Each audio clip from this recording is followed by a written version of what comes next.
Bom dia, eu sou o professor Dr. Geraldo Filho, da Universidade Federal do Piauí, agora Universidade Federal Delta do Parnaíba, aqui no litoral piauiense. Nos anos 70, uma música fez sucesso dos irmãos Marcos e Paulo Sérgio Vale, chamada Não Confie em Ninguém com Mais de 30 anos. A letra dizia o seguinte: não confie em ninguém com mais de 30 anos, não confie em ninguém com mais de 30 cruzeiros. O professor tem mais de 30 conselhos, mas ele tem mais de 30. Numa outra estrofe ele dizia: não confie em ninguém com mais de 30 ternos, não confie em ninguém com mais de 30 vestidos. O diretor quer mais de 30 minutos para controlar sua vida. Essa música fez muito sucesso. E refletia um momento, né, nos anos 70, em que a juventude começou a ser encarada de uma outra maneira no mundo ocidental, enfatizando-se, sobretudo, o seu aspecto da rebeldia. E esse momento constituinte da vida dos indivíduos, da espécie humana, aquilo que é chamado de adolescência, começou a ser romantizado.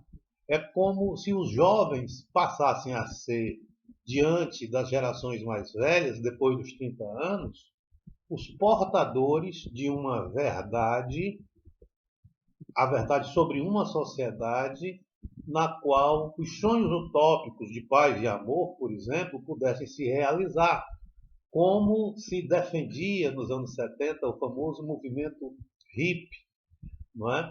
O movimento pela paz e pelo amor, né? Principalmente no âmbito das universidades norte-americanas. Os hippies não eram pessoas, a maior parte, evidentemente, originárias das classes pobres, baixas da sociedade americana, mas sim das classes médias que frequentavam as universidades. Então, era a chamada geração paz e amor. Né? Então, criou-se uma aura de romantismo, né, em torno da juventude. Então, se esperava que, de fato, os adolescentes, né, esse momento importante, constituinte da vida dos membros da espécie sapiens, de fato fossem rebeldes, né, questionadores, certo? Com opiniões, né? E a música do Marcos e Paulo Sérgio Vale reflete aqui no Brasil, não é, esse momento que predominou, não é, pelas sociedades ocidentais, Estados Unidos, Europa e aqui no Brasil, por exemplo, que nos interessa de próximo. O problema é que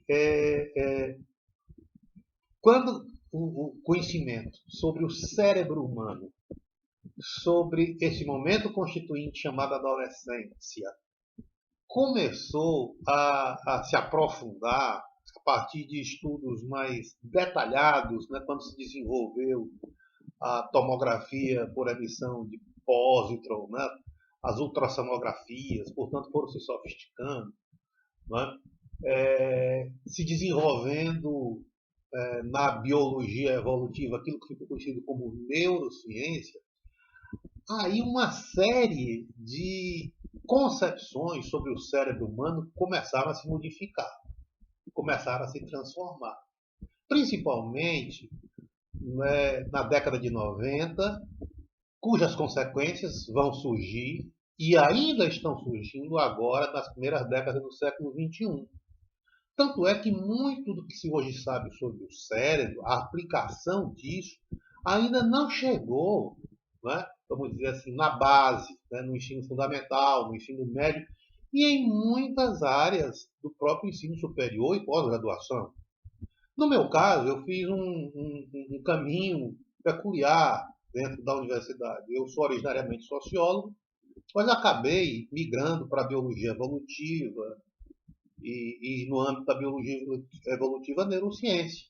Porque o meu objetivo era compreender de maneira integral, né, como sociólogo originariamente, né, o comportamento do indivíduo nas sociedades. Então, veja, por exemplo, que eu compreendi, entender uma série de mudanças no comportamento dos indivíduos na passagem da infância para a adolescência, que a sociologia clássica chama de momento de socialização, a socialização primária ocorrendo na infância e a socialização secundária começando, né, a partir do início da adolescência e até o final da vida do indivíduo, as transformações, né, da passagem da infância para a adolescência, e o que eu vou chamar adolescência-juventude, porque é um processo contínuo, né? Vamos aqui considerar que a infância termina entre 9, 10, 11 anos de idade. E, portanto, a adolescência começa aí, 9, 10, 11 anos de idade. Veja que nem todos os indivíduos, meninos e meninas, homens e mulheres, passarão por esse processo de maneira uniforme. Alguns começam mais cedo, outros começam mais tarde. Mas o importante a saber é que depois que o processo se desenvolve, se desencadeia, né, você vai ter um contínuo que vai levar a passagem da adolescência para a juventude. E esse processo de adolescência e juventude vai terminar, hoje nós sabemos, certo? Por meio da neurociência, e a sua aplicação no âmbito da sociologia, que se chama sociobiologia, lá por volta dos 28, 30 anos de idade. Essa é uma grande novidade, que não chegou na base, não chegou no fundamental, no médio, e tampouco em muitos outros cursos universitários da área de saúde, por isso.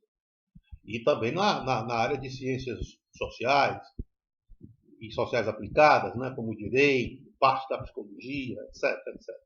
Né? Então veja o seguinte. Ora, classicamente, a sociologia vai, como eu já disse, chamar o período da infância de socialização primária que ocorre no âmbito da família. Né? É exatamente quando o indivíduo vem para o mundo, ele começa a aprender a linguagem, os hábitos de alimento, os hábitos de vestuário típicos da família e do país onde ele está. Mas quando termina a infância e a adolescência, quando termina a infância, por volta de 9, 10, 11 anos, e começa a adolescência, há uma mudança profunda, abrupta no comportamento das crianças. E aí começa o que se chama adolescência. Certo? Ora, a sociologia vai chamar isso de socialização secundária, ou seja, aquele processo de treinamento para a vida em sociedade que começa agora, né, a preparar o indivíduo para a vida adulta, para a futura vida adulta, para uma futura vida independente fora do âmbito original da família dele, né, nuclear. Então ele vai para crescer e evoluir na religião, crescer e evoluir nos estudos, achar uma profissão, não vai lidar com os diversos comportamentos complexos da sociedade mais ampla, ou seja, fora do seu núcleo familiar. Tá? Ou seja, vai se preparar para a vida, para uma vida independente, até chegar, né, a constituir, que é o padrão, né, uma família, seja ela de que tipo seja, uma família heteronormativa ou homonormativa, não interessa. Vai constituir uma família. Ok? Muito bem. Isso é a sociologia e a antropologia chamando de socialização primária e secundária. Infância e adolescência e juventude em direção à vida adulta até o final da vida do indivíduo. No entanto, qual é a correspondência disso, né, no plano biológico, da biologia evolutiva, e particularmente no cérebro, quando é o estudo da biologia evolutiva no cérebro? Particularmente no cérebro. Bom, vai corresponder também a duas fases. Um momento da infância e um momento pós-infância, ou seja, adolescência e juventude. O que acontece, gente, é que há, nessa passagem da infância para a adolescência e juventude, uma violenta reestruturação da organização dos neurônios do cérebro. As diversas regiões do cérebro, né, constituídas de neurônios, né, terão seus neurônios reestruturados, reorganizados. A consequência disso, eu não posso me aprofundar tecnicamente disso, porque esse não é o objetivo. Mas eu vou mostrar as consequências. As consequências disso é que um indivíduo que era perfeitamente adaptado ao seu mundo infantil, né, ao seu mundo familiar, da infância, mundo de proteção, né, no que é o núcleo familiar, ele vai, de uma hora para outra, né, abandonar esse mundo, passar a não gostar mais desse mundo. E ele fica sem saber o porquê, ele fica sem saber as razões. Por que ele não gosta de andar mais com os pais? Por que ele não gosta mais de brincar como ele brincava antes com os colegas na infância, aquelas brincadeiras que ele tinha, por que, que ele não gosta mais das roupas que ele vestia, por que, que ele não gosta mais das músicas que ele ouvia, tá certo? Por que, que ele não gosta mais, inclusive, de alguns tipos de alimentos que ele tinha na infância, certo?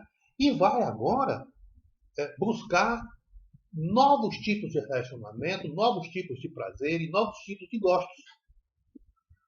Ou seja, ele vai buscar novas instâncias de sociabilidade, novas instâncias de convivência, fora do núcleo familiar. Isso que a sociologia e a antropologia vai chamar de socialização secundária vai corresponder no cérebro a uma completa reorganização dos neurônios do cérebro nas diversas regiões cerebrais. Acontece, gente, que esse, aí é que eu quero chamar a atenção, é um momento de angústia, é um momento de indefinição, é um momento de insegurança. A romantização da juventude nos anos 70, Estados Unidos, Europa, e aqui no Brasil, refletida pela música dos irmãos Varley, reflete exatamente isso. Porque esses adolescentes jovens, que só ficarão maduros lá por volta dos 28, 30 anos, vão agora desconfiar de tudo o que lhes dava segurança. E quem lhes dava segurança? A família, a organização familiar. Quem lhes dava segurança? A certeza de que eles tinham um caminho a ser trilhado, seja na religião, seja na escola.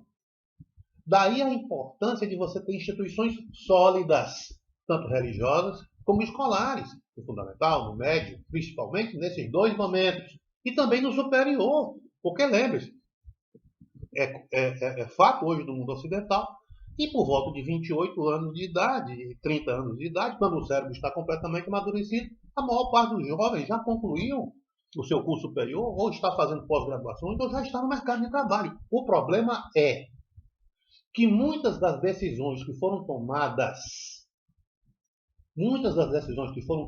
aí na adolescência e na juventude foram tomadas em momentos de insegurança, em momentos de indeterminação e no momento de indefinição. Por quê? Porque o cérebro dessas pessoas estava sendo reprocessado. Os neurônios das diversas regiões cerebrais desses indivíduos estavam sendo rearranjados. Propositadamente, isso aí é a natureza biológica da espécie sapiens, aquilo que nós chamamos filogênese. E essa reorganização vai depender muito de um outro processo chamado ontogênese, que é a história individual de cada membro de uma espécie. No caso aqui, em foco, a espécie sapiens que somos nós. Então é aí um momento de indefinição, de insegurança, de indeterminação. É um momento, gente, de angústia, é um momento de sofrimento. Então, esses jovens, eles precisam de nortes. Esses adolescentes jovens precisam de nortes, precisam de segurança. E aí, quando ouve uma música, certo? E diz, não confie em ninguém com mais de 30 anos, não confie em ninguém porque ele quer dirigir a sua vida, como fala a letra, eles contribuem mais ainda. Claro, eram artistas, eram jovens quando fizeram a letra, nem imaginavam, nem sabiam o que diabo era neurociência, mas agora, refletindo sobre a perspectiva da ciência, certo? Eles acabaram por prestar um desserviço muito grande, porque, sem saber, eles estavam instigando, certo? Mais ainda a insegurança dos jovens, certo? Ao desconfiar dos conselhos, das orientações de quem lhes poderia conceder a segurança de um futuro, a segurança de decisões a serem tomadas. Eu vou dar um exemplo para vocês que, para mim, é chocante, sempre me marca. É quando eu pergunto para os meus alunos na universidade, os cursos que eu ministro aula, certo? Quando eu digo o seguinte, vem cá, vocês estão aqui fazendo esses cursos. Vocês escolheram esses cursos de fato porque vocês gostavam desses cursos e queriam fazer esses cursos, ou fizeram esses cursos porque a pontuação do Enem que vocês realizaram, né, favoreceu a escolha desses cursos. Gente, olha, as respostas são cortantes, de cortar o coração. Porque a gente percebe que a maior parte não escolheu os cursos porque gostava, certo? Mas porque tinha um peso das suas famílias por trás, não é? Que lhes deram o fundamental, que lhes deram o médio, alguns em escolas públicas, outros em escolas particulares, mas lutaram para que os filhos concluíssem o fundamental, concluíssem o médio, e se cria uma expectativa muito grande com relação ao ensino superior. Infelizmente, no Brasil, é uma distorção, né? Já que, pela cultura da sociedade brasileira, se valoriza muito o superior e se deixa de lado os cursos técnicos, né? Por exemplo, o Senai, o SESC, etc. Isso aí é uma outra questão. O importante, portanto, é ver que num momento fundamental da vida dos indivíduos, que é a escolha do seu futuro, você imagina, bom, esses jovens estão vivendo um momento de indeterminação, de insegurança, por conta do reprocessamento do seu cérebro. Eles não conseguem se encontrar, não conseguem se entender por que eles não gostam mais das coisas que gostavam antes na infância. Eles vão abandonando aquilo tudo e vão buscando novas aventuras. Por isso que muitos desenvolvem nesse momento depressão, irritabilidade, tá certo? Comportamento antissocial, né, no âmbito da família, tá certo? Então, esses traços comportamentais são característicos dessa fase, desse momento, o que reflete a insegurança diante da vida, a insegurança diante do futuro que eles vão ter que viver, mas eles não sabem qual é o correto, qual o caminho a seguir, porque eles não sabem o que vai lhes acontecer. Daí a importância que eu falei nos 3 últimos vídeos que eu fiz, pequenos vídeos, né, sobre lições de conservadorismo, sobre a importância da estabilidade, de dar segurança para esses jovens, adolescentes jovens, num momento crucial da vida. No caso aqui, que eu estou usando como exemplo, no momento de definição das suas profissões. Como é que um cérebro imaturo, como é que um cérebro inseguro, como é que um cérebro que vive um momento de indeterminação e definição pode escolher com segurança a profissão que ele vai exercer? Então, eu percebo nas respostas dos alunos muito disso, não é? Que eles estão fazendo um curso não porque gostem de fazer aquele curso, mas porque foi o que foi possível fazer.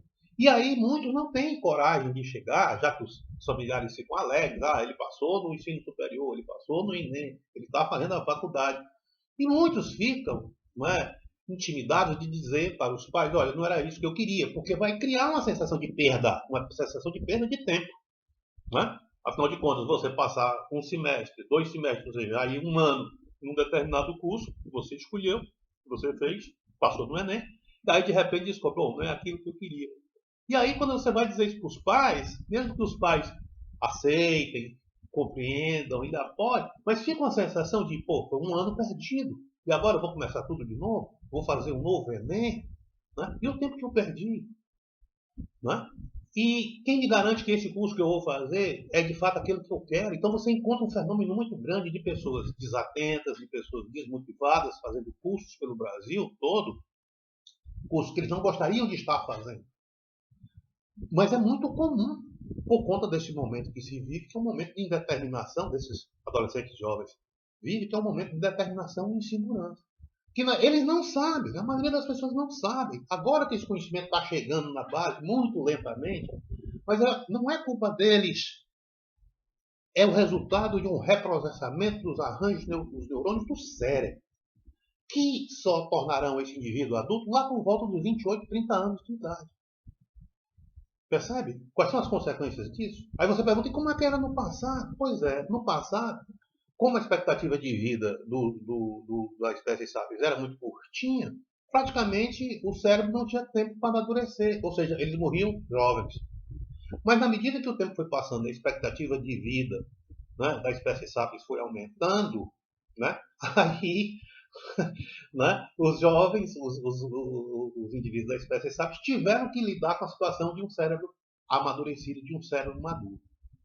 As consequências de um cérebro imaturo e decisões tomadas aí são terríveis. Muitas vezes, decisões tomadas nesse momento, certo, serão prejudiciais para a vida toda. Quer ver um exemplo? Né? Um adolescente achar que está apaixonado, que encontrou o amor da sua vida com 15, 16, 17 anos de idade, ou com 18, 19 anos. 18 anos, eu sou adulto. Não é. Para a neurociência, para a compreensão do cérebro, não é adulto. E aí, às vezes, ele toma essa decisão, ele casa, ele tem filhos, e só depois, com 30 anos, 28, 30 anos de idade, ele vai olhar para trás, agora com o cérebro amadurecido, e vai perguntar o que foi que eu fiz da minha vida. Portanto, gente, daí a importância de dar segurança. Professores do ensino fundamental, professores do ensino médio, tem uma responsabilidade muito grande com relação a isso, dar segurança para esses cérebros imaturos. Muito obrigado, até a próxima. A gente fala mais disso em outras ocasiões.